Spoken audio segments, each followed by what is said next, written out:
Before cities, before kings, before even the first clay tablet felt the soft press of a reed stylus, there was only this: a quiet stretch of land where two rivers wandered across the earth like long, shimmering threads of silver. Dawn rises gently over the floodplain, not with sudden brilliance, but with a slow blooming of pale light that seeps into every ripple, every reed, every grain of silt resting on the riverbanks. Here, in the cradle that the world would one day call Mesopotamia, morning awakens not with noise but with a sigh, the soft exhale of water shifting against mud. At first glance, the land seems empty. No walls tower yet over the horizon, no smoke curls from hearths, no carved stone bears the weight of names. But if one stands quietly along the river's edge, listening with patience instead of expectation, it becomes clear that this land is not empty at all. It is waiting, the way a blank tablet waits for the first mark, or the way a seed waits for rain. The Tigris moves swiftly in some places, chattering over stones as if eager to reach somewhere else, yet gliding silently in others, as though lost in its own reflection. The Euphrates flows with a different temperament, slower, broader, carrying the smell of warm clay and distant mountains. Their waters catch the early light like polished metal, the surface trembling beneath the faint, steady breath of the morning breeze. On the riverbank, the mud is cool and soft underfoot, faintly patterned with the tracks of birds that wandered through before the sun rose. A heron stands in the shallows, perfectly still, its long neck stretched toward the horizon. In the stillness of dawn, even the smallest movement feels profound. The slow blink of the bird's eye, the gentle sway of a single reed heavy with dew. Each moment lingers as though time itself has slowed, inviting the world to take its first careful steps toward civilization. The air carries a muted symphony of sounds, the soft lap of water against the shore, the distant croak of frogs hidden beneath layers of reeds, the faint whisper of wind brushing across the floodplain. These are not dramatic noises. They are the quiet reminders that the world is alive long before humans carve their presence into it. And in the hush of early morning, these sounds echo in the mind like small, ancient truths. There is an earthy fragrance that rises with the heat of the awakening sun: damp soil, river mist, crushed reeds beneath unseen footsteps. Sometimes it is mingled with a faint hint of salt carried from the distant gulf, other times with the rich, warm scent of silt freshly deposited by the river's seasonal floods. This smell, fertile, heavy, unmistakably alive, is the aroma that will one day nurture crops, feed populations, and sustain empires. But for now it drifts lazily through the air, claiming the land with a soft, lingering presence. As the sun rises a little higher, a golden wash of light spreads across the plain. The change is subtle at first. Shadows soften, the silhouettes of reeds sharpen, and the surface of the river seems to glow from beneath, as if lit by something deeper than sunlight. Bit by bit, colors awaken. Browns and ochres of the soil deepen, greens of water plants bright. The pale sky slowly turns from silver to a soft, muted blue. Nothing rushes. Everything unfolds at the pace of water, soil, and wind. Here, in this untouched landscape, the first seeds of civilization lie hidden, not yet planted in fields, but already carried in the minds and instincts of small, wandering groups. Families, hunters, gatherers, nomads, they pass through these riverbanks, pausing to drink, to rest, or to watch the sky the way people have always watched it, searching for meaning, for rhythm, for signs. And though they do not yet know it, they are standing on ground that will give the world its first cities, its first laws, its first written words. Sometimes one can almost imagine them, quiet figures moving on the horizon, little more than shadows in the early light. They leave faint traces that the next flood will wash away: flattened grass where someone sat, smoothed soil where someone knelt to fill a water skin. Their lives are simple, but their observations are not. They watch the rivers closely, studying how they change with each season. They watch the stars, learning how night skis shift with the turning of the year. They watch the animals, the reeds, the flow of water, understanding slowly, instinctively, that this place offers more than just survival. It offers possibility. But in this moment, none of that has yet taken shape. The future seeds lie quiet, resting in the hush of dawn. The ground beneath the observer's feet is rich with silt deposited from floods that came months ago. Each flood behaves like a slow-moving painter, sweeping across the land with broad strokes of water and mud, leaving behind a blanket of nutrients. This silt is dark, dense, and fertile soil that remembers every river's journey from rain-soaked mountains to delta marshes. When pressed between the fingers, it feels cool and fine, almost silky once the water drains away. It is a soil that holds promise, though no one has yet coaxed crops from it. The rivers themselves are ancient teachers. Their seasonal swelling and shrinking create a rhythm that early people will learn to follow, much like the rising and setting of stars. In time, this rhythm will become the foundation of irrigation, planning, and measurement. But for now, it simply moves in gentle waves, whispering quietly against the land. The rivers do not need to rush in the dawn. They move with a patience that civilizations will later imitate. As the sun climbs a little higher, a faint warmth begins to touch the skin. It spreads slowly, like a hand pressed gently against one's back, urging the world to awaken. The warmth carries with it a sense of expectation, a subtle awareness that something is beginning, though no one yet knows what shape it will take. A small breeze ripples across the river's surface, carrying the sweet, watery scent of reeds and the faint taste of mineral-rich water. It brushes softly against the tall grasses, setting off a small wave of movement that passes through the floodplain like a line of quiet conversation. The grass shifts, bends, lifts again, and then settles back into stillness. The rhythm is soothing, repetitive, hypnotic, like a breath drawn in and released. Every so often, the distant call of a water bird drifts through the air. It rises, echoes faintly, and dissolves into the vastness of the plain.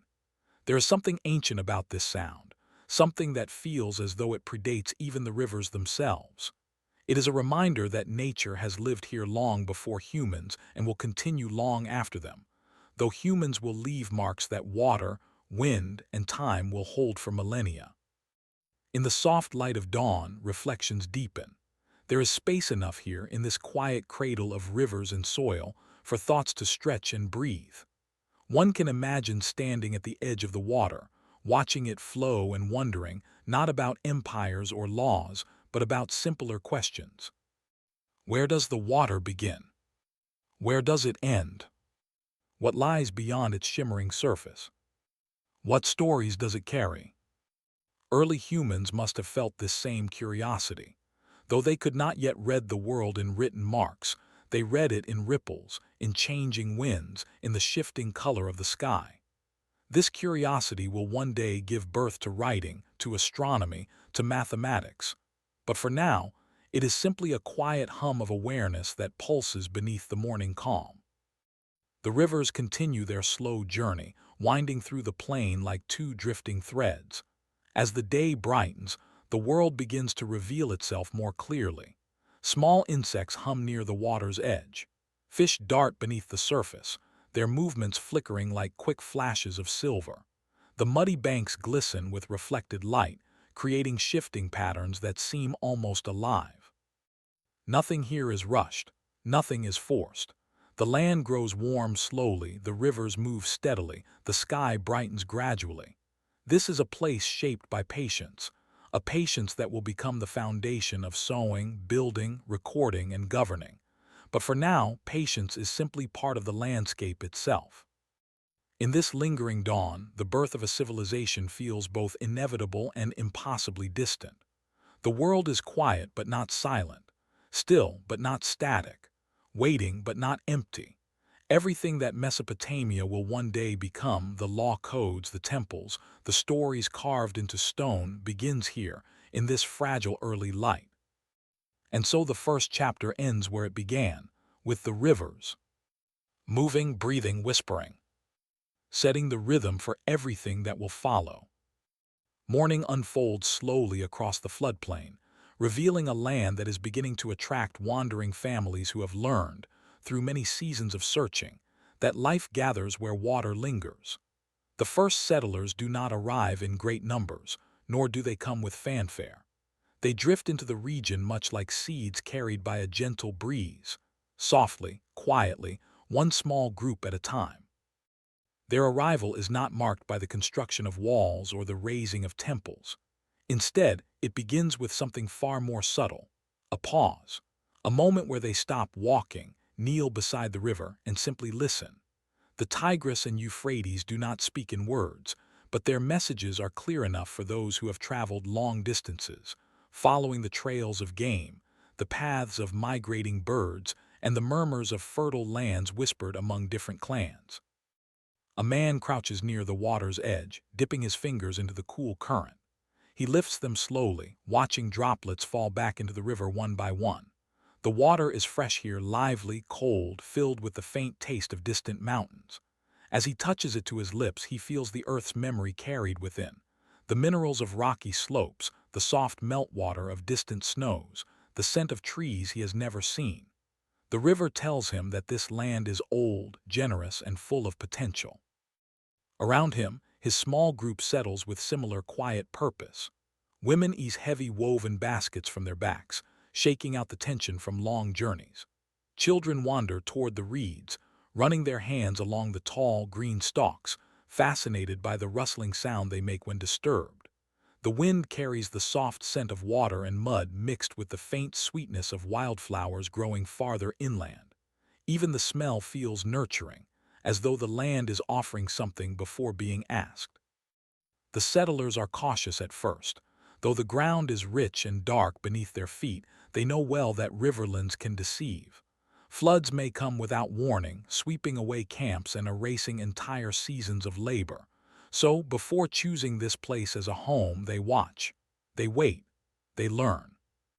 For days, they observe the river from sunrise to dusk, sitting in the shade of trees or the scattered clusters of tall grass. They watch how the light glints differently in the morning than in the evening, how the current shifts as the day warms, how the riverbanks glisten when touched by the fatting sun. They note the patterns of drifting branches, the height of the waterline, the gentle pulse of the river's breath as it rises and falls. One elder, his face lined with stories and his eyes bright with curiosity, presses his hand into the soil each morning. He feels how the earth retains the night's coolness, how it slowly warms with the sun, how it crumbles just slightly when lifted and rubbed between his fingers. This soil, he thinks, has known water for many generations.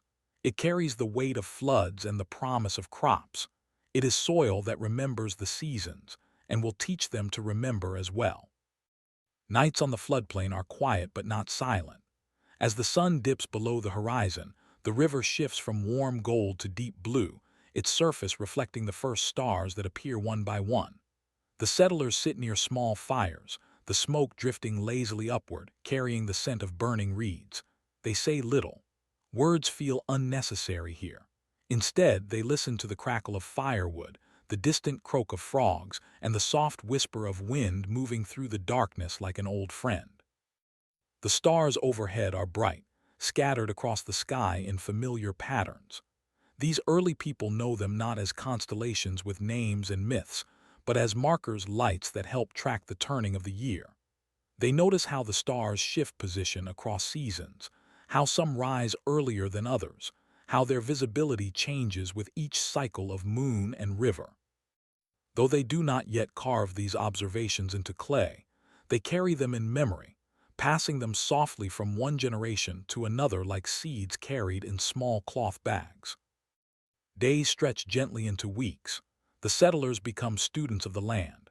They wake before sunrise, moving slowly to watch the way morning mist drifts across the reeds. They walk along the riverbanks, feeling the firmness or softness of the ground beneath their feet. They trace the subtle differences between patches of fertile silt and firmer clay. They taste grasses, examine the roots of plants, and listen to the songs of birds that nest near the water. Each observation, each quiet moment of attention, becomes part of an unwritten map of understanding. The river reveals patterns. They learn that after certain winds blow from the mountains, the water rises slightly.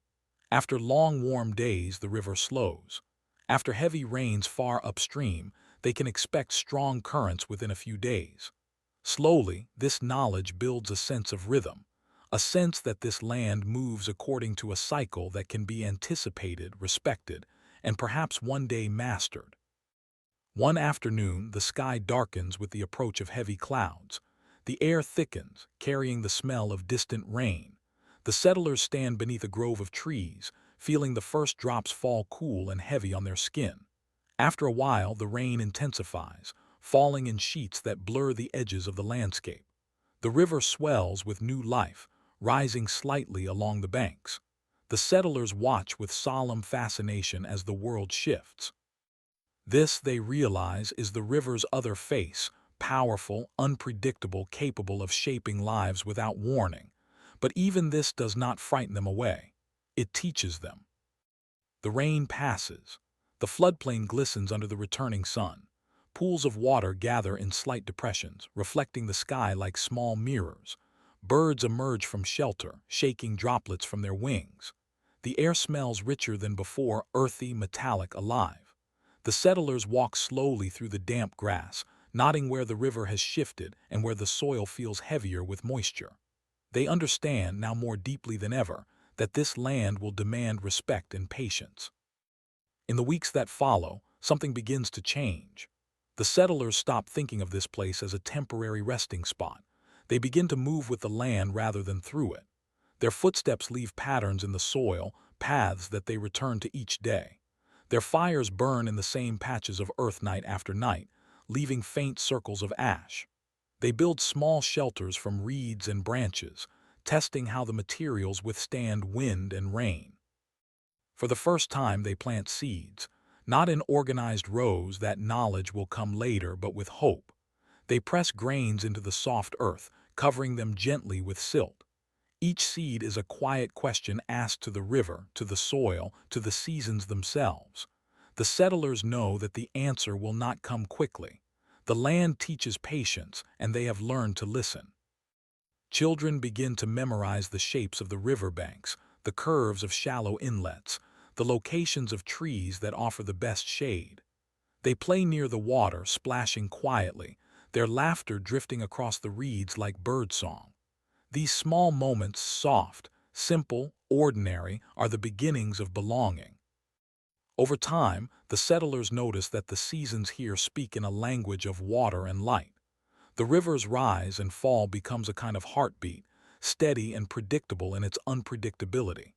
The sky changes with patterns that repeat gently year after year. The land shifts from green to gold and back again. Every change, every cycle, becomes a lesson. And as they observe the land in turn shapes them. Their movements slow. Their breathing deepens. Their thoughts stretch farther into the rhythm of days and nights. They no longer feel like wanderers. They feel like students in a vast, ancient classroom where lessons are taught by wind, rain, and river. In this place, in this quiet, patient floodplain, the first roots of settlement take hold. Not yet cities, not yet civilization, but the beginning of understanding. That the seasons can be learned. That the rivers can be read. That the land, if respected, will give life. And so the chapter closes with the settlers gathered once more at dusk. The sky glows with soft purples and fatting gold. The river mirrors the colors, holding the sunset like a memory on its surface. The people sit silently, listening to the gentle flow, feeling the cool night air settle around them. They do not speak, but they all sense the same truth. This land is no longer just a place to pass through. It is a place to return to, a place to learn from, a place to call home. The sun has risen high enough now that its light filters through the tall cedar and pine trees in long, slanting beams, painting the forest floor in shifting mosaics of gold and shadow. By this hour, the early sharpness of dawn has softened into a gentle warmth, though the breeze that snakes down between the mountains still carries a cool edge. It is the perfect hour for the next stage of training, where the young students step beyond the discipline of posture and breath, and into the deeper world of meaning, tradition, and memory. The instructor stands at the center of the clearing, a narrow strip of sunlight falling across his back. Around him, the students form a wide circle, wooden practice blades in hand, their breathing still even and deep from the earlier exercises. But there is something different now, an unspoken shift in the air, a faint sense of gravity. The young warriors can feel it instinctively. The morning lessons were for the body, the next ones are for the spirit. The instructor begins without raising his voice. He simply says, "Your hands hold wood. Your ancestors held steel." His tone is calm, almost meditative, yet there is weight behind the words, like a stone dropped into still water. The students straighten subtly, some gripping their practice swords a little tighter, others holding their breath without realizing it. "You will one day hold steel as well," he continues. "But before you do, you must understand why the blade exists. Otherwise, you are simply learning how to cut, nothing more." He turns slowly, looking at each young face, letting the silence settle before he speaks again. "A sword is not made for victory," he says. "It is made for consequence." The statement confuses some of the students. Others seem to understand, or at least feel the seriousness of the idea even without fully comprehending it. The instructor steps toward a long, low wooden box resting at the base of a tall cedar tree. The box is ancient, its wood darkened by age, its joints worn smooth by countless hands. It has been carried to this forest clearing for generations. When the lid is lifted, the air shifts again. Inside lies a collection of ancestral blades, rusted, dulled, wrapped carefully in faded cloth. None of them are meant to be swung. They are relics, fragments of history, and carriers of lessons deeper than any physical technique. The students lean forward, but none move from their place in the circle. "These blades," the instructor says, lifting one with both hands, "belong to those who defended villages, guided families, and shaped the land you walk upon. But they did not belong to heroes. They belong to humans, flawed, fearful, and determined." He unwraps the cloth slowly. The blade revealed beneath is chipped, uneven, and stained with the faint, time-softened traces of oxidation. It no longer shines, and yet its presence commands attention. "This sword," he says, "was carried by a man who never wished to fight. But when his village was threatened, he stepped forward, not because he wanted to, but because someone had to." He does not embellish the story with dramatic embellishment. He simply states the truth as it has been passed down. A man, reluctant yet responsible. The students listen in stillness. They can almost imagine the distant village, the smoky air, the fearful whisper of danger drifting in from the valleys. And they imagine the man, ordinary, perhaps even timid, wrapping his fingers around this very hilt, knowing the weight he carried was more than metal. "This," the instructor says quietly, "is why we train." He sets the blade aside and lifts another. This one is longer, heavier, its spine thick, forged for someone whose arms had once been strong. The cloth slips away to reveal a sword covered with deep scratches, as if it had bitten against stone or armor countless times. "This belonged to a woman who guarded mountain passes," he explains. "She learned to read the wind, to hear the sound of footsteps long before they arrived, and she understood the price of every decision she made. Her blade did not bring her glory. It brought her peace of mind, knowing her people slept safely." Again, he makes no effort to glorify. He lets the weight of the story do the work. The students shift slightly, their expressions softened. For the first time, they begin to understand why they stand here, not merely to strike targets or memorize sequences, but to carry forward a lineage of responsibility. The instructor does not show all the blades. He selects only a few, each paired with a story. Some belong to warriors, others to travelers or leaders who carried swords for protection rather than combat. A few were never used in battle at all. They were carried as symbols of duty. Finally, he pauses before lifting the last sword. Its cloth is darker, its knots tied more tightly. The very air around it feels older, heavier, as though the blade itself is aware of the attention it receives. He places it gently on a wooden stand for all to see, and speaks with unusual solemnity. This sword was never drawn. The students murmur softly among themselves, surprised.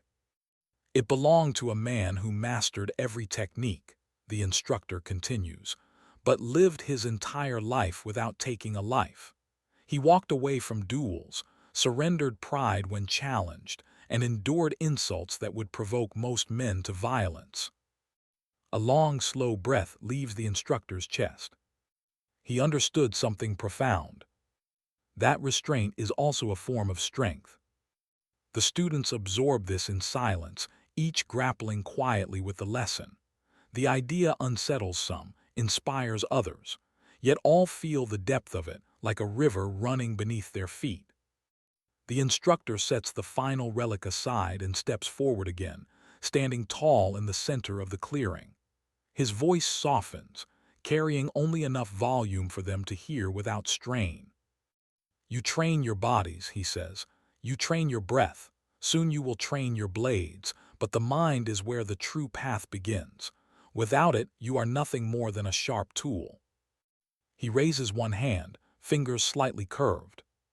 Strength without wisdom is destruction. Wisdom without strength is helplessness. Balance is the way. The forest wind rustles the branches above, as if echoing his words. In the dappled sunlight, the floating dust motes seem to hang suspended in silence. It is a moment the students will remember long after their training is complete. The instructor then gestures toward their practice swords. Now, he says, you will begin the first movements again, but this time not as children imitating shapes. You will move as heirs to a lineage. The students bow deeply. The wooden swords rise in unison. The first form begins again, slow, deliberate, graceful, but the atmosphere has changed completely. Each cut feels heavier with meaning, each stance anchored in purpose, not mimicry. They move with awareness now, not of power but of consequences. Not of the blade itself, but of the story it represents. As the forest breeze drifts through the clearing and the ancestral blades rest quietly in their box, the young warriors take their first true steps toward understanding the heart of their path. The river moves slowly this morning, as though it too is pausing to consider the world taking shape along its banks. Its surface is a muted bronze under the rising sun, the light catching gently on every ripple. The smell of damp reeds mixes softly with the earthy scent of fresh clay, forming a perfume that has lingered here for thousands of dawns and will linger for thousands more. This is the hour when the future cities of Mesopotamia are still only fragile outlines, still only quiet hopes nestled in the minds of farmers and craftsmen who rise with the first pale light. At the water's edge, a young potter named Enlil kneels beside the river. His fingers sink into the cold, pliable clay that lies just beneath the surface, the material that will become bowls, jars, and storage pots for the growing settlement. He works slowly, deliberately, feeling the texture of the earth through his fingertips. He presses, turns, and gathers, letting the clay soften with moisture. Each movement is unhurried. Each breath is long. Around him, the world awakens with the faint rustle of reeds swaying under the breeze, a sound as gentle as whispers exchanged between old friends. Behind him, the earliest homes of the settlement stand in quiet rows, simple huts of reed bundles bound together with rope. They lean slightly, as though listening for something, perhaps for the prayers their inhabitants murmur at dawn, or for the shifting of the river that sustains them. Thin threads of smoke drift upward from low hearths, curling into the sky with a patience found only in newborn civilizations. The smell of burning reed stalks hangs lightly in the air, warm and comforting. A woman named Ninura walks slowly between the huts, carrying a basket of grain against her hip. Step by steady step, she scatters small handfuls onto a woven mat to be dried. She does this every morning, sometimes under clouds, sometimes beneath a sharp sun, and sometimes in the silver of early dawn like today. As she moves, the grains patter softly onto the mat, a rhythm that blends into the quiet symphony of the settlement. A few children sit nearby, tracing lines in the dust with tiny sticks, unaware that the habit of drawing lines, simple lines, will one day grow into something far greater. The air feels thick with promise. For centuries, people wandered across these plains following the movement of animals and seasons. But now the river has become their anchor. The land feeds them. The soil, dark, fertile, endlessly generous, keeps them rooted. And as roots take hold, so too do ideas. Once, the days were marked only by hunger and travel, by the search for new grasslands and clean water. Now they are marked by the rising and setting of the sun over the same familiar horizon, by the comfort of seeing the same neighbors each morning, by the slow emergence of something we might call community. Enlil rises from the river, the clay gathered in his hands forming a heavy, cool weight. He carries it carefully toward his small workshop, a simple structure with a low roof and a floor smoothed by years of footsteps. Inside, he kneels on a reed mat and shapes the clay into a rough bowl. His fingers are steady, guiding the form with intimate attention. Every curve he presses into the clay is an offering to the settlement, a silent hope that life will continue to settle, to expand, to flourish. Outside, the faint thudding of wooden mallets echoes through the air. A group of men work together, driving thick stakes into the earth to build the settlement's first storage shed. Their movements are slow, synchronized by necessity rather than urgency. Sweat gathers on their brows even in the cool morning, but their faces remain calm. With each strike, dust rises in soft clouds around their feet, and the scent of freshly split wood drifts across the settlement, warm and resinous. One of the men pauses, leaning on his mallet as he looks at the river. "It is changing," he murmurs to himself. He has watched the river's moods for years, its gentle curves, its sudden swells, its quiet retreats. He knows that water shapes everything here. Its flow determines the height of crops, the rhythm of planting, the safety of homes built too close to its banks. And now, with more people arriving each season, the river must carry even more of their hopes. In the distance, farmers prepare the fields. The soil is soft after the spring floods, carrying the rich silt that gives this land its unmatched fertility. They move slowly, turning the earth with wooden hoes polished smooth from years of use. Each stroke is a quiet conversation with the land, a promise made and remade with the passing of seasons. They speak little, letting the wind speak for them, letting the river provide the background voice to every thought. As the sun climbs, the settlement grows louder, but only in the gentlest way. A baby crying, a pot clinking against another, a pair of goats bleating as they search for food. Even the louder sounds feel softened by the open plains, as though the land itself absorbs every noise, tucking it into the folds of its long memory. Ninura finishes spreading the grain and sits quietly beside her home.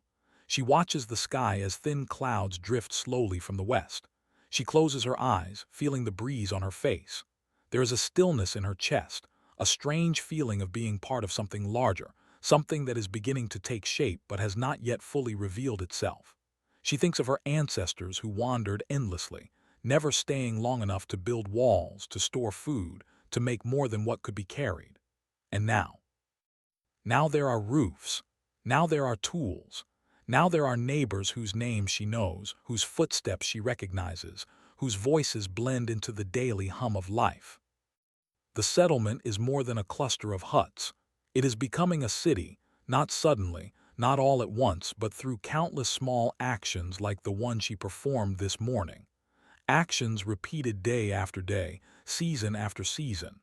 Actions shaped by the river's steady rhythm. A soft bell sound rings out, a simple wooden chime struck by a swinging reed. It marks the moment when the community gathers to plan the day ahead. People step quietly from their homes, some brushing dust from their clothing, others wiping sleep from their eyes. They stand in a loose circle near the central hearth. There is no official leader, not yet. Decisions are made by shared understanding, by reading expressions, by listening carefully to what the season demands. The air is warm now. The sun glows gently through the haze rising from the damp ground. A quiet murmur moves through the group as they discuss repairing dikes, tending fields, and preparing for the next flood season. The conversations are simple but essential, the foundations of something that will one day become government, though no one here thinks in such terms. They think only of survival, of harmony, of providing enough for every household before night falls again. Beside the circle, a child holds a small clay tablet, smooth, blank, waiting. She presses her fingertip into the soft surface, forming a tiny mark. She doesn't know it yet, but she is echoing the earliest steps of a revolution that will reshape humanity. One mark becomes two, then three. Lines cross, curve, stop. She smiles softly, pleased by the pattern she has created. The tablet warms in her hands under the sun. As the morning stretches toward midday, the river continues its slow journey. It carries strands of reed, bits of drifting wood, and flecks of sunlight. It carries time itself. Along its banks, the settlement continues to breathe, to expand, to dream, not loudly, but deeply, with the quiet certainty of a world just beginning to understand its own potential. The first city is not built in a day or even in a generation. It is built in quiet moments, clay shaped at dawn, grain dried in gentle sunlight, fields turned by patient hands, shelters lifted slowly from earth and reed. It is built in the soft murmur of community, in shared labor, in the echoes of footsteps on packed soil. The river watches it all. And as the sun continues its steady climb, the city draws its first true breath. The morning light spills gently across the settlement, painting the mud brick walls with a soft amber glow.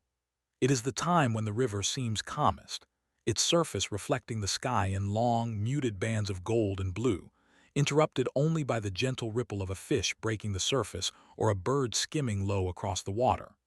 Today, the air is thick with the scent of wet clay, crushed reeds, and a faint sweetness from nearby fields, as if the land itself is stirring to mark a moment of significance. For the first time, the people gather not merely to live and work, but to create a space set apart, a place where their hopes, fears, and questions can reach beyond the earth, beyond the river, beyond themselves. The foundations of the first temple are simple, almost unassuming. Mud bricks, sun-warmed and carefully stacked, rise slowly, layer upon layer, forming walls whose height will one day shelter offerings and voices. Every brick carries the imprint of fingers, the delicate ridges left by hands that have shaped it with care. As the workers place each piece, they pause often, adjusting the angle, feeling the weight of their creation in their palms. Their movements are deliberate, unhurried, measured by patience rather than speed. The rising walls are not just a structure. They are a quiet declaration that humans are beginning to speak to something larger than themselves.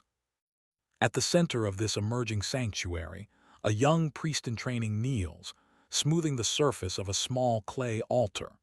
He works slowly, pressing the edges with his fingertips, allowing each line and curve to settle into place.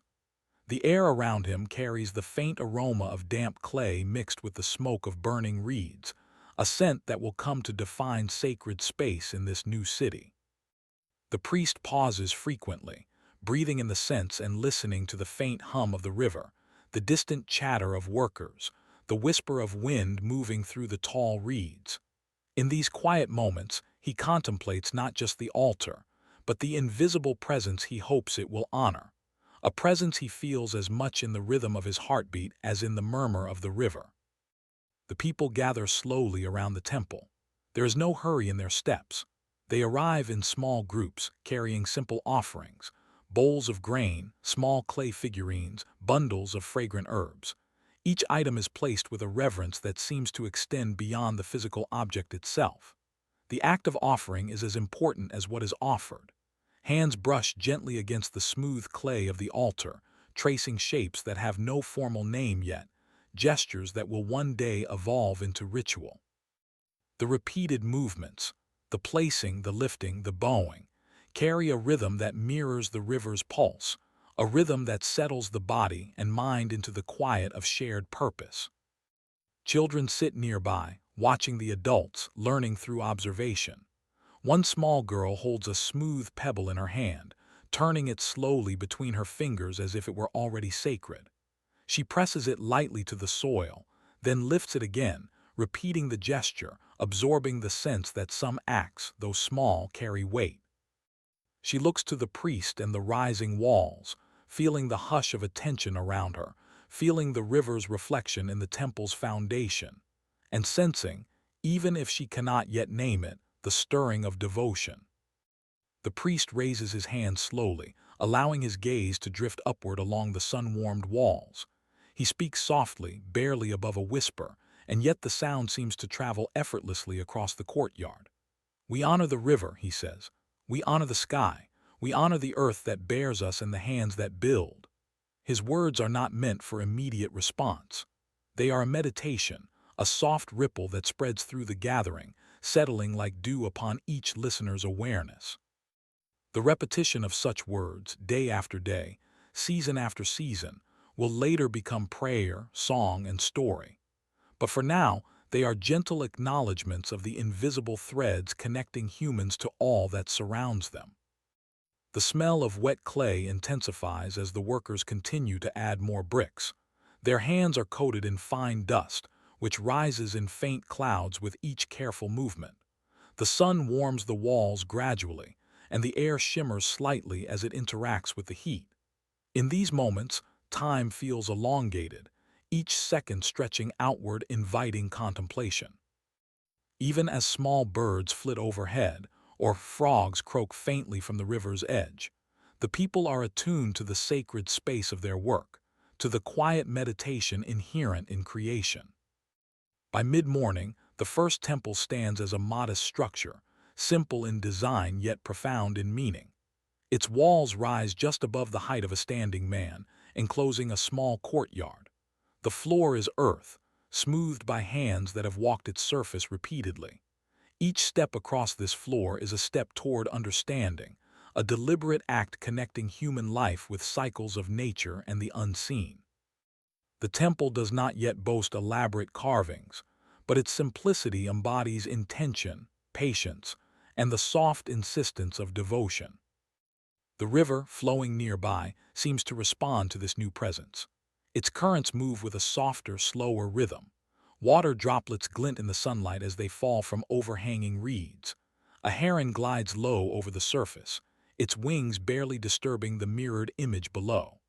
The quiet of the river mirrors the quiet of the temple, reinforcing the sense that the human presence is not separate from nature, but entwined with it, like a thread in a vast, intricate fabric. Inside the temple courtyard, a few elders sit cross-legged, watching the rising walls and the small, reverent gestures of the people. Their eyes are steady, their movements minimal. They feel the slow weight of history pressing gently against the present, sensing that this temple is not merely a building but a marker in time, a threshold between the known and the unknown, the visible and the invisible. They listen to the gentle pulse of the river, to the faint scratching of reed mats as children shift in anticipation, to the soft rustle of wind across the mud-brick walls. Every sound seems amplified in its quietness, resonating with meaning that is both subtle and profound. The day progresses slowly. Tasks are performed one after another, sweeping the courtyard, adding water to clay for more bricks, arranging small offerings along the edges of the altar. Each action is deliberate enough that it can be savored, observed, and absorbed fully. Even repetitive actions, lifting a brick, smoothing clay, tying reeds, carry weight, each movement echoing with the intent of those who first learned to build alongside the river. These routines, repeated over time, will become ritual, yet in this earliest form, they are simply meditative acts, a dialogue between human hands and the material of the earth. As afternoon approaches, the shadows stretch long across the temple courtyard. Sunlight slants through gaps between walls, creating stripes of light and shadow on the ground. The air holds the scent of warming clay, of herbs gently released from baskets, and of the river itself, a faint mineral aroma that is almost sweet. The quiet murmur of the wind through reeds punctuates the occasional croak of a frog or the splash of a fish. In this rhythm, the people sense a profound continuity, a reminder that they are part of a living world, that every act, every brick, every prayer, every careful gesture matters. By evening, the temple has assumed its presence fully. Even as the last sunbeams fade, its walls hold the soft warmth of the day, radiating it back into the courtyard. People linger, not out of necessity, but out of a desire to inhabit the space, to feel its quiet power. They sit beside the altar, tracing patterns in the dust, pressing small offerings into place, letting their breaths align with the river's distant hum. The temple is alive with intent, a sanctuary not of grandeur but of reflection. The first temples along the river are modest, yet they carry the weight of a profound human realization that there are forces larger than the individual, larger than the settlement, that demand respect, observation, and reverence. Here, in the soft glow of a setting sun, beside a river that moves endlessly without hurry, the people of Mesopotamia take the first step toward recording the unseen, honoring the unspoken, and building a civilization not only of walls and fields but of meaning, memory, and devotion. And as twilight deepens, the river reflects the faint glow of the temple walls. In the quiet of the evening, the first prayers, however unspoken, drift across water and sky, linking river, earth, and human intention in a gentle, unbroken thread. The dawn arrives like a whisper along the riverbank, soft and deliberate. Mist rises in gentle tendrils from the water, curling through the reeds and the low mud-brick walls of the settlement. The river is a muted bronze beneath the sun's first touch, and its movement carries the faint scent of silt, reeds, and life itself. The villagers stir slowly, not in haste, but in careful awareness of the day's rhythms, understanding that the river dictates the pace of life. It flows for them, and yet they also shape it, as they have begun to learn. At the edge of the water, a man named Arid kneels with a simple wooden shovel. The soil is dark, pliable, and heavy with moisture, softened by the previous night's dew. He digs slowly, feeling the weight of the earth in his hands, the way it crumbles just so, sometimes sticking, sometimes slipping away. In this slow labor lies a lesson. The river gives, but it must also be guided. Small channels begin to form under his careful touch, tiny streams that will direct water into the fields where grain will be sown. Every movement is measured, every angle considered, as if negotiating silently with the river itself. Nearby, a group of women carries clay pots filled with water, tilting them slowly to fill narrow trenches that Arid has dug. The water moves like liquid sunlight, glinting in the early morning haze, seeping into the soil with quiet urgency. Each trench becomes a pathway of life. The people pause often to examine the soil, feeling how it softens, how it swells slightly as the water absorbs. They taste the earth and water in fleeting sips, nodding the mineral tang that hints at distant mountains and the passage of rivers upstream. The land, the water, and the people are bound together in a delicate, unspoken conversation. Children run along the edges of the trenches, their bare feet leaving small impressions in the wet mud. Their laughter is soft, like birdsong mingled with the hum of insects. Some stop to watch the water trickle into the soil, fascinated by how it spreads, divides, and disappears. In these small observations, they begin to understand the rhythm of life here. The river rises and falls, the soil drinks and dries, the seeds will grow, and all movements are gentle reflections of forces far larger than themselves. The elder of the village, a woman named Enhedu, walks slowly along the channels, her hands brushing the tips of the reeds that grow along the edges. Her fingers linger, tracing the delicate curves of each stem, feeling the dampness, noting how the light catches the tiny beads of water clinging to the leaves. She murmurs quietly to herself, recounting the patterns of previous seasons. She remembers where floods came too early, where water stagnated, where the grain thrived. This is not simply memory, it is guidance, a subtle map for the hands of the present. The villagers move in coordinated patterns, though there is no commander. One person digs, another carries water, another checks the edges of a trench, and yet another smooths the earth where it will hold the channels in place. The sun rises higher, warming the soil and the skin of the workers, but the breeze off the river keeps the heat gentle. Sweat forms on brows, trickles down arms, but there is no hurry. The river itself has no hurry, and so neither do they. By mid-morning, the first small fields are lined with channels that snake like tiny tributaries from the main river. Grain is planted in neat rows, each seed carefully pressed into the softened soil. The villagers pause frequently to observe the pattern of water, ensuring it reaches each furrow, noting the way some areas dry faster than others, feeling the coolness or warmth of the soil, listening to the river's subtle changes. They understand that the success of these crops depends on patience, observation, and a rhythm learned from generations who have watched and waited. The sun climbs higher and a soft haze rises from the fields. Birds perch on the edges of the channels, occasionally dipping into the water or calling to one another across the quiet of the floodplain. Insects hum above the grain, their tiny wings glinting in the sunlight. The villagers continue their work with steady hands, aware of every sound, scent, and motion. They speak little, save for occasional murmurs of coordination. Careful here, slowly. It will reach the roots now. Even these words are gentle, almost reverent. In the distance, a small child kneels by a patch of wet soil, using a finger to trace the meandering flow of water. Each channel becomes a miniature river, each curve a lesson in patience. She studies how the water splits, rejoins, pools, and flows onward, mimicking the larger river's behavior in miniature.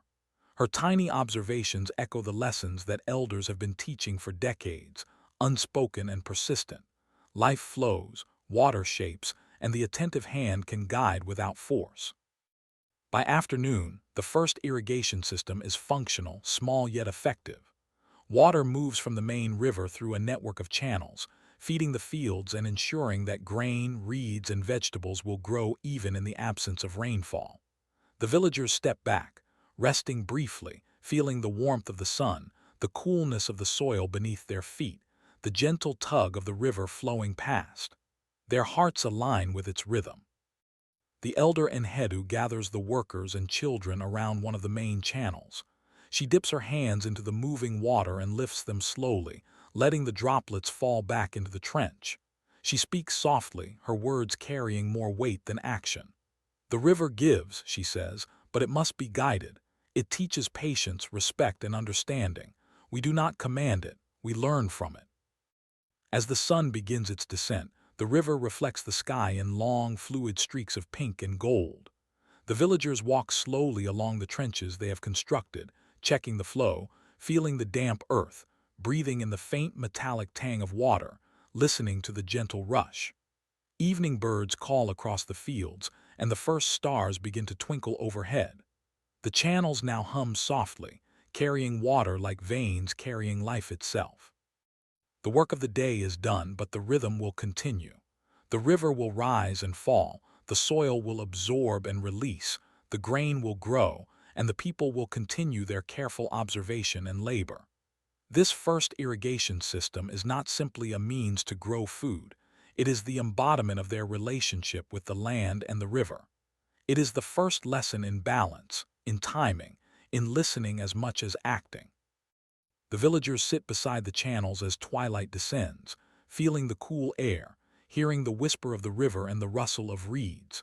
Children play quietly near the edges, tracing the paths of water with small sticks, their laughter soft and fleeting. Adults feel the satisfaction of labor well done, tempered by the quiet understanding that tomorrow the river may shift, that floods may come, that challenges will arise. And yet they are ready, attentive, patient, aware that their hands and minds have learned a new rhythm, a rhythm that will sustain them for generations. As the first stars glitter above, reflected in the still water of the channels, the settlement takes a slow, collective breath. The river's gentle pulse continues to shape life, and the people in turn continue to shape the river. In this quiet evening, they understand the essence of their growing civilization: careful attention, steady labor, and a patient respect for the forces larger than themselves. The day closes with a sense of calm, as if the river itself approves of the work done. Every channel, every furrow, every drop of water tells the story of humans beginning to harmonize with the land, a quiet, enduring dance that will last through centuries. The sun rises slowly over the floodplain, spilling a soft golden light across the fields and river. The gentle warmth touches every surface: the mud brick homes, the smooth clay pots drying in the morning air, the reeds that line the riverbank. Even the water seems to shimmer more deliberately in this quiet light, reflecting the muted gold of the sky and the faint silhouettes of early risers moving along the bank. Today, the village is preparing for a new rhythm. The first stirrings of trade and exchange, small beginnings that will, in time, give rise to bustling markets. By mid-morning, the central clearing of the settlement hums with soft activity. It is not a chaos of voices or motion but a gentle convergence of people, each carrying something of value: a woven basket of grain, a clay jar of oil, a bundle of reeds, a length of dried fish. The villagers move slowly, setting down their goods on low mats or smooth stones, arranging them carefully as if the order itself holds meaning. The air carries the faint scent of damp earth mixed with baking bread, crushed herbs, and the metallic tang of river water, a sensory tapestry that seems to mark the beginning of a larger world beyond the riverbanks. A trader named Ishkur steps lightly across the clearing, his feet leaving shallow impressions in the soft earth. He carries a small bundle of woven reeds, tied carefully with strips of leather. Each bundle is identical in size and shape, its precision suggesting the promise of value and reliability. He places them neatly upon a low mat, then steps back to observe the scene. Around him, neighbors arrange their own offerings. There is no hurry, no loud bargaining. Instead, the space is alive with quiet anticipation, each individual attending to the details of their wares, noting the texture, weight, and smell. Children wander among the mats, curious and careful. Some hold small objects, stones shaped by hand, clay figurines pressed into simple forms, and present them to adults with shy pride. The adults smile gently, examining the children's offerings, praising the attention and effort without overshadowing the quiet magic of the act. The exchange of small objects, gestures, and knowledge seems as vital as the exchange of goods themselves. In this early market, value is not measured solely in material terms but in care, attention, and trust. The elder Enhedu walks slowly through the clearing, observing each transaction with eyes that have seen decades of seasons pass. She notices the subtle shifts in posture, the soft nods, the delicate weighing of objects between palms.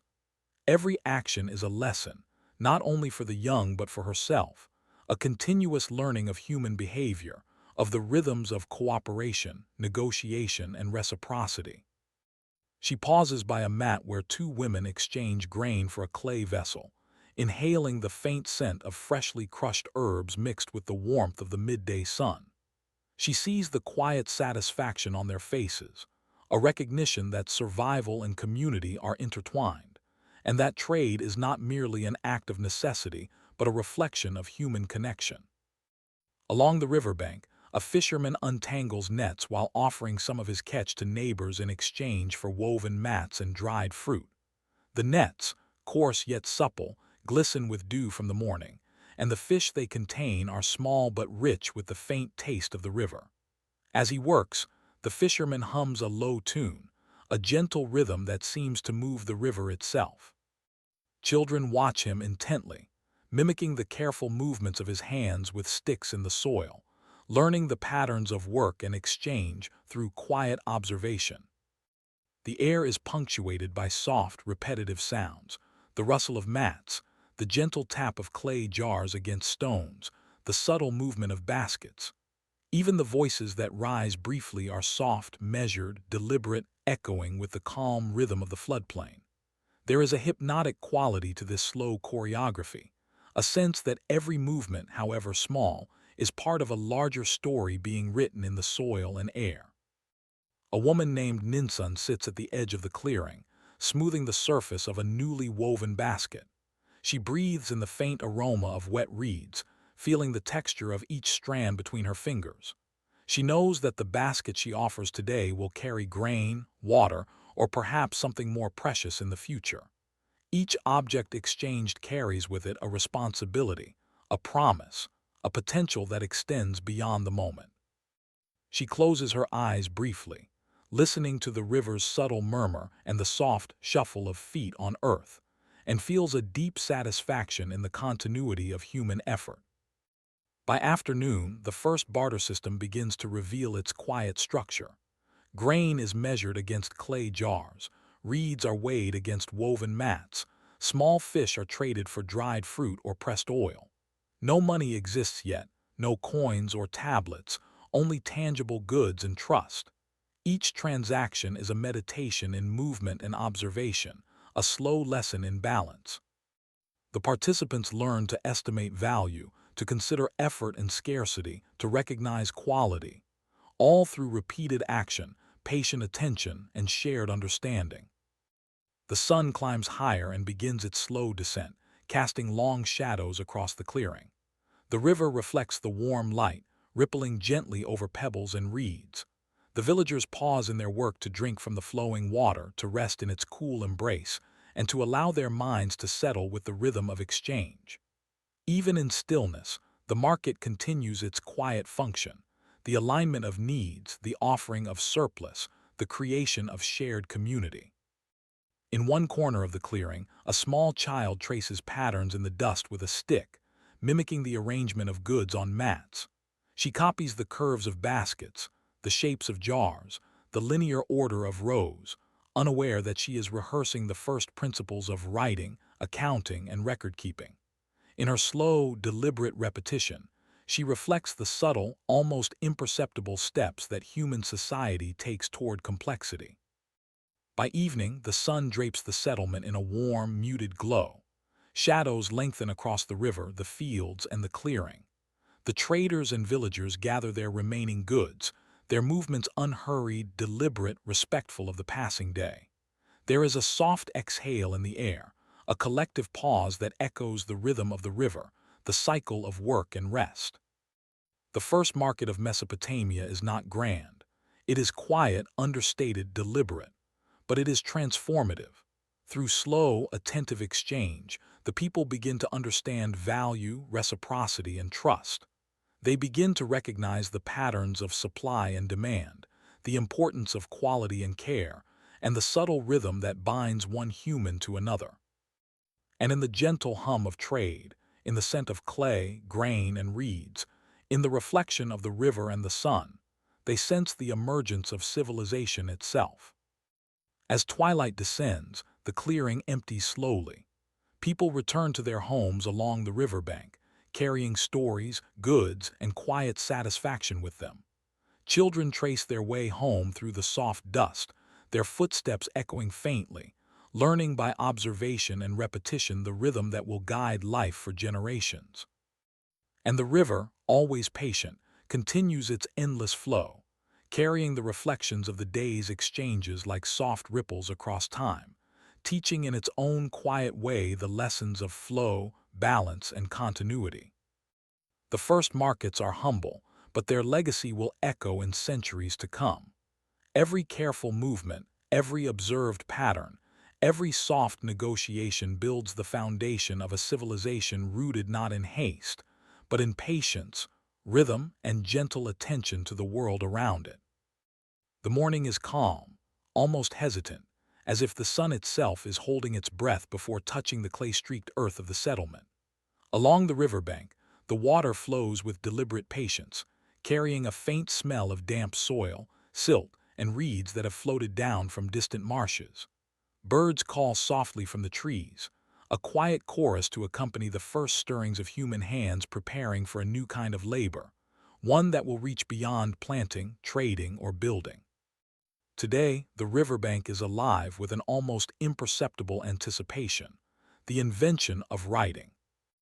A young scribe in training, a girl named Tashmitu, sits cross-legged on the soft river mud. Before her lies a flat, damp clay tablet, still cool from the morning air. Her fingers hover over its surface, feeling its fine grain, tracing the smoothness and tiny imperfections of the natural material. She dips a sharpened reed stylus into a small pool of water to soften its tip, and presses it lightly into the clay. The first impression is faint, shallow, a mark that looks almost accidental. She pauses, breath held, letting her mind slow to the rhythm of the act, feeling the weight of her ancestors' hands in the texture beneath her fingers. She makes another mark, deliberate this time, a wedge pressed into the clay with careful force. The faint scratch carries with it more than shape. It carries intent, attention, and the echo of thought made visible. Around her, others are seated similarly, marking clay tablets with impressions of grain, numbers, or ownership. No one hurries. Each gesture is measured, almost ritualistic. The river's gentle flow provides a steady hum, a backdrop to these earliest acts of recording, a silent teacher guiding their hands with the rhythm of water and time. The scribe pauses often, closing her eyes briefly to inhale the scent of wet clay and reeds. She imagines the river's curve, the movement of grain, the exchange of goods at the market yesterday. Each mark she presses into the tablet is a reflection of the world around her, a ledger of needs, offerings, and patterns of life.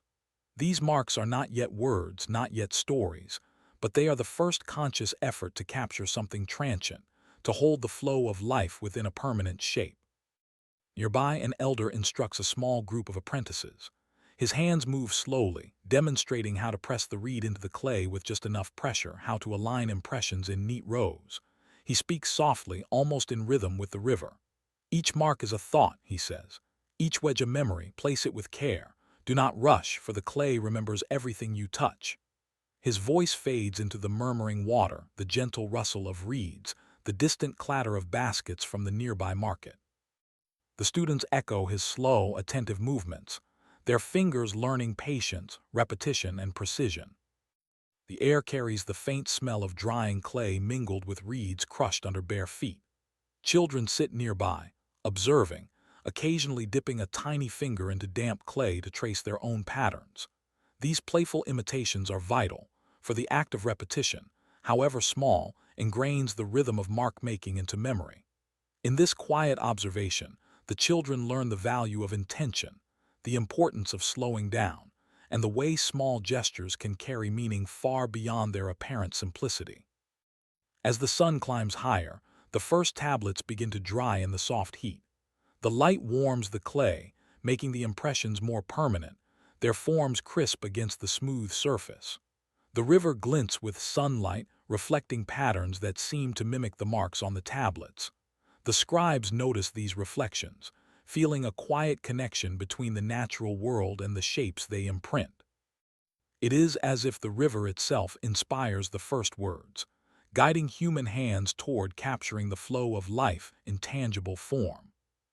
Tashmitu's tablet is simple, a record of grain distributed the day before, arranged in neat rows of wedge-shaped impressions.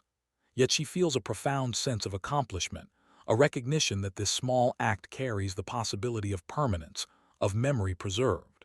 She runs her fingers gently over the impressions, feeling the sun-warmed clay, listening to the faint hum of activity around her, inhaling the faint scent of drying reeds.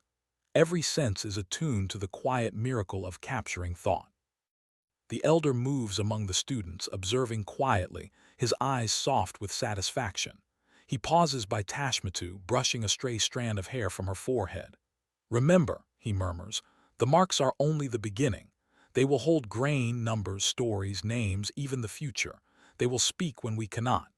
His words hang in the warm morning air, resonating with a quiet weight that is both comforting and humbling. Across the clearing, a young boy presses wedges into a clay tablet to represent animals in the fields.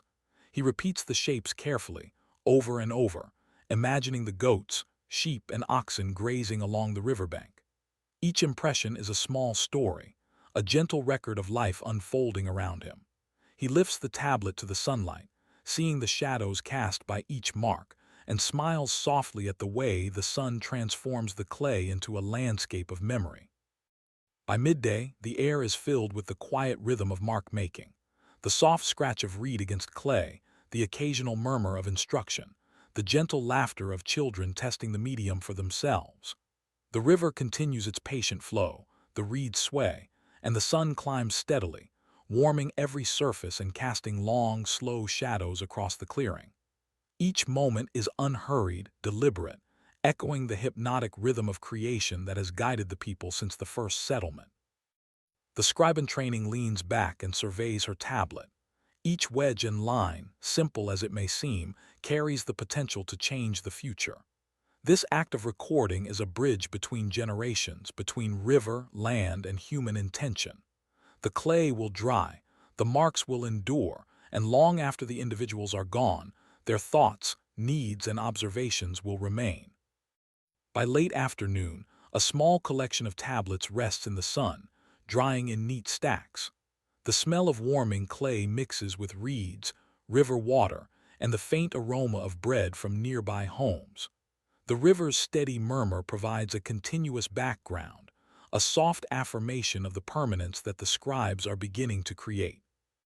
Every mark, every line, every wedge pressed into clay is an echo of daily life, of grain measured, goods exchanged, animals counted, and human intention transformed into memory. As the sun begins its slow descent, casting a warm glow across the settlement and river, the first scribes rise and stretch. They run their hands along the dried clay, tracing the impressions gently one last time before storing the tablets carefully. The children, inspired by their elders' patience, gather around to touch the surfaces themselves, pressing faint patterns of their own in imitation, learning the quiet power of repetition and observation. The river reflects the soft pinks and golds of the sky, a calm mirror for the beginnings of civilization. The first tablets, humble and simple, rest in the sun, a record not just of commerce or agriculture, but of thought, of human intention, and of the steady, patient rhythm of life along the river. In these quiet moments, one senses the birth of history itself, the deliberate act of preserving, remembering, and connecting across time, flowing gently, persistently, like the river that sustains it all. The morning unfolds gently, light spilling across the river and settlement with a measured calm, as though the world itself pauses to witness a new order taking shape. The sun rises slowly, warming the mud-brick walls of homes and temples, casting long shadows across the flattened earth. The river flows steadily nearby, carrying the scent of silt, reeds, and wet clay, and the soft rustle of its waters becomes a subtle reminder that life here moves at its own deliberate pace, one that humans are only beginning to guide. Among the quiet activity of villagers tending fields and repairing reed shelters, a figure moves with a different kind of presence. A man named Lugal, soon to be recognized as the first ruler of this growing city, walks slowly across the settlement. His steps are unhurried, each footfall deliberate on the packed earth. He observes the farmers turning the soil, the women carrying grain, the children tracing patterns in the mud with sticks. Each movement is absorbed into his consciousness, and he reflects silently on the delicate web that holds the community together. The river, the land, the labor, the quiet cooperation. Lugal pauses beside a canal, watching water trickle through the irrigation channels. The river hums gently, reflecting sunlight in fractured patterns along its surface. He reaches down, pressing his fingers into the cool mud at the edge, feeling its texture, its malleability, its responsiveness. He contemplates the responsibility that rests upon him, not only to lead, but to maintain balance, to respect the rhythms of the river and the needs of the people. Leadership, he understands, is not forceful command but patient attention, careful planning, and the steady alignment of human action with the flow of nature. The people of the settlement gather slowly around Lugal as he walks toward the central plaza. There is no clamor, no hasty rush, only the soft shuffle of feet, the occasional murmur, the faint scent of river water mixed with baking clay and grain. Lugal gestures gently toward the repaired dikes, the carefully tended fields, the temples under construction. "The river gives," he says softly, "but we must guide its gifts. We must care for one another and in doing so care for the land itself." His voice carries quietly but clearly, blending with the subtle sounds of water, wind, and the low hum of village life. He walks among the workers, pausing beside each in turn. With a soft touch or a nod, he acknowledges their labor, A farmer lifting a heavy clod of soil receives a slow, deliberate smile. A woman balancing a basket of grain feels the quiet weight of recognition. Leadership here is not displayed in grandeur or pomp, but in attentiveness, in observing, in connecting the smallest acts of work to the larger rhythm of life. The people sense this, and they respond with steady cooperation, guided less by fear or obligation than by trust and the soft authority of presence. The first council convenes beneath the early afternoon sun. A circle of elders, laborers, and traders gathers around Lugal, seated on mats or the cool earth. They speak in low tones, discussing the distribution of grain, the maintenance of irrigation channels, and the placement of new homes along the riverbank. Each voice is attended to with care, each suggestion weighed slowly. Decisions emerge not through force, but through deliberate consensus. The murmuring river, the rustle of reeds, the distant cries of children all serve as reminders that every choice has consequences, and that leadership must harmonize with both human and natural systems. The sun climbs higher, warming the settlement and illuminating the gentle slopes of mud-brick walls. Lugal watches the river, noticing how its currents divide and reunite, how water reaches some fields more quickly than others, how small shifts can change the flow entirely. He draws parallels between these movements and his responsibility as a ruler, guiding, observing, adjusting. Leadership, he realizes, is like managing the river itself, attentive, patient, responsive, and always respectful of forces larger than oneself. In the late morning, a dispute arises over the allocation of grain between two families. Lugal approaches slowly, kneeling on the earth beside them. He listens to their words carefully, feeling the tension in their voices, observing the subtle shifts in posture and expression. He does not rush to judgment. Instead, he guides them to consider the needs of the wider community, the seasons yet to come, and the rhythm of cooperation that sustains all life along the river. The families, sensing the patient authority of his presence, settle their disagreement quietly, and the exchange leaves a lingering sense of balance and harmony. By mid-afternoon, the first formal structures of governance take shape. Lugal and his council oversee the construction of a simple hall for meetings, a place where decisions affecting the settlement can be discussed openly. The walls rise slowly, brick by brick, each placement deliberate, echoing the care and attention demanded in leadership. The hall's location near the river ensures that water, life, and human action remain intimately connected, a subtle reminder that the city's power flows not from domination, but from alignment with natural forces. The day continues in a rhythm that blends work, observation, and reflection. Lugal walks along the riverbank again, nodding the way sunlight shimmers across the channels he helped guide. Farmers adjust their planting according to the river's levels. Women carry water and grain in careful balance. Children play, tracing patterns in mud and water, learning the lessons of patience, attention, and repetition. Lugal observes silently, allowing the river's steady movement to guide his understanding of human and natural systems alike. As evening approaches, the settlement gathers beside the central plaza. The sun casts long, gentle shadows across the earth, painting the mud-brick walls with muted golds and soft amber. Lugal addresses the people once more, speaking quietly, deliberately.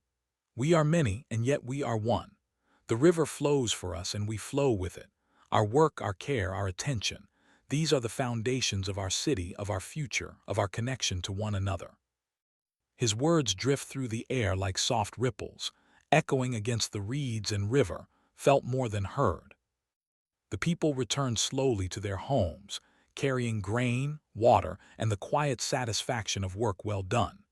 Children linger near the river, tracing its curves with sticks, learning once more the rhythm of life that guides their elders. Lugal stands at the edge of the settlement, watching the sun dip below the horizon, its reflection mirrored in the river's gentle currents. He feels the weight of responsibility, the patient authority of observation, and the quiet satisfaction of a community beginning to move as one, guided by trust, rhythm, and attentive leadership. As twilight descends, the river continues its endless flow, carrying the reflections of the day's work and the promise of governance that respects both human and natural systems. The first ruler's presence is subtle, yet profound, not in conquest, but in the patient cultivation of balance, cooperation, and shared life. In this quiet moment, the people of Mesopotamia sense that their civilization is no longer merely survival.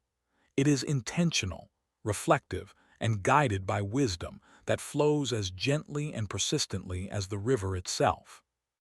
The day begins softly along the river, with mist rising in gentle tendrils from the water's surface, curling through reeds and over mud-brick walls.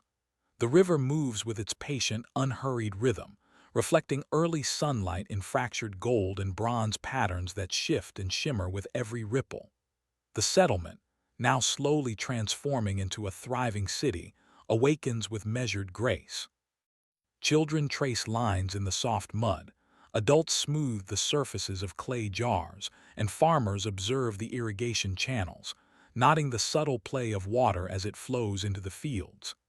Everything is deliberate, careful, rhythmic, a world tuned to the quiet pulse of the river.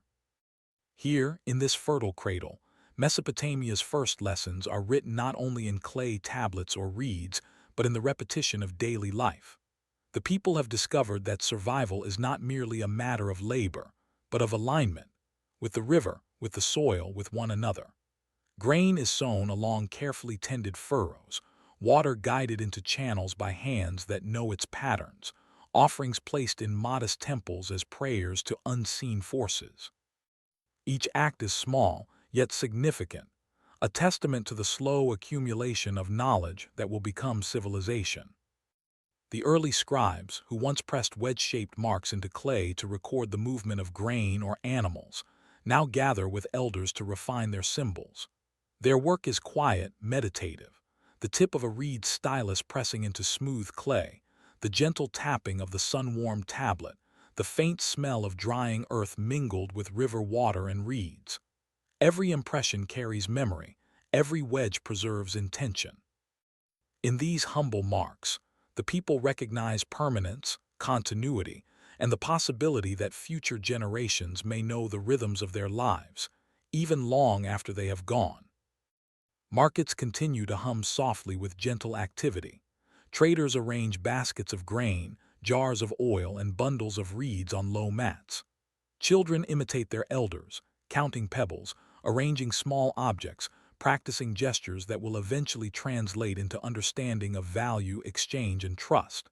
These quiet repetitions, soft, unhurried, almost ritualistic, are the foundation of social structures of commerce, of cooperation. The river's patient flow mirrors these interactions, reminding the people that life moves best when aligned with natural patterns and careful observation. Temples, modest yet profound, continue to rise along the riverbanks. Clay walls absorb the warmth of the sun, and the subtle scent of incense and herbs fills the air. Inside, priests move slowly, arranging small offerings, tracing lines in the dust, observing the changing light as it slants across the courtyard. The act of devotion is intimate and deliberate, a gentle reminder that human life is entwined with forces larger than oneself. Prayer, offerings, and ritual are not hurried. They are meditative, reflective acts that link the human to the eternal, the immediate to the infinite. By afternoon, the city settles into a soft rhythm. Workers repair dikes, farmers adjust irrigation channels, traders organize goods, and children play along the river's edge, watching how the currents shift, how the water divides and rejoins. Lugal, the ruler, walks slowly among the people, observing, noting the subtleties of labor and interaction. Leadership has become a practice of presence and attentiveness, a reflection of the river's own careful balance. Authority is quiet and gentle, rooted in observation, patience, and the careful guidance of human and natural systems together. The sun casts long shadows across the city as evening approaches.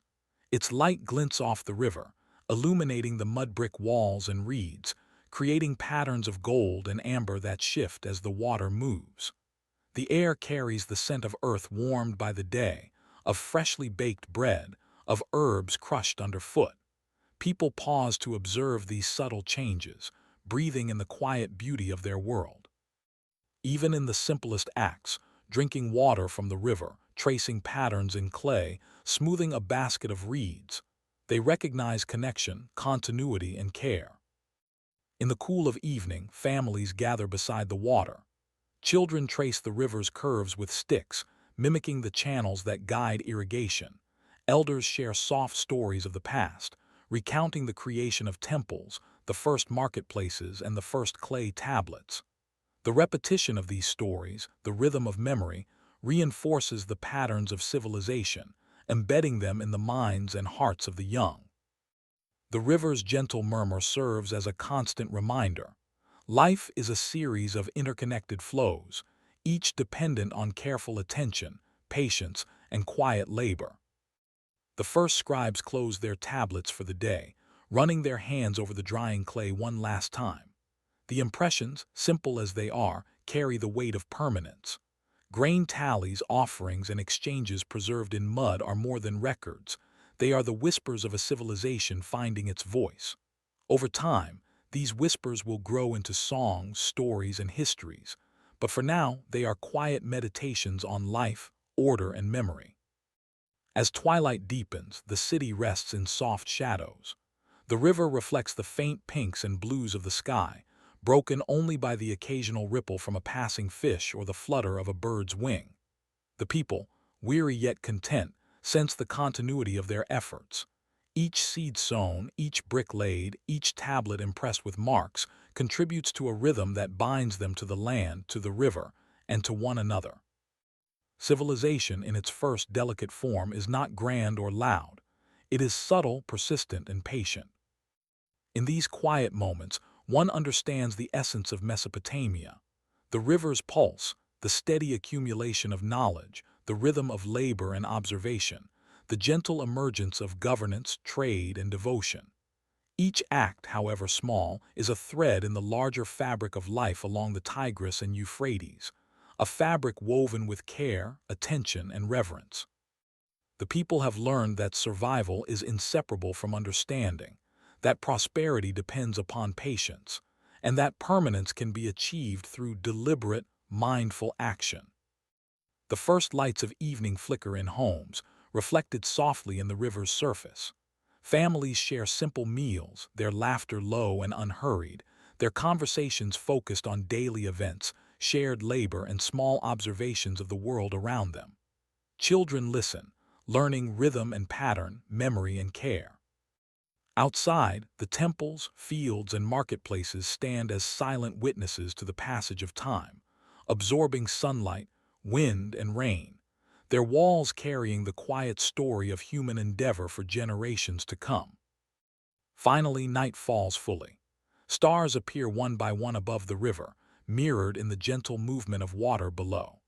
The city rests, breathing with the steady rhythm of the river. The achievements of the day, irrigation, trade, writing, leadership, devotion, linger in the air like a soft echo, a reminder that civilization is less a moment of grand invention than a careful, persistent accumulation of small, deliberate actions. Mesopotamia, in its earliest hours, is not a place of dramatic conquest or loud triumph. It is a quiet cradle of human patience, observation, and intention. Its legacy is the understanding that people, land, and water exist in intertwined flows, that attention and care create permanence, and that civilization is built not through force, but through subtle, deliberate alignment with the rhythms of life. And as the river continues its endless passage, the first city rests under the stars, a testament to the quiet pulse of human ingenuity, patience, and enduring memory.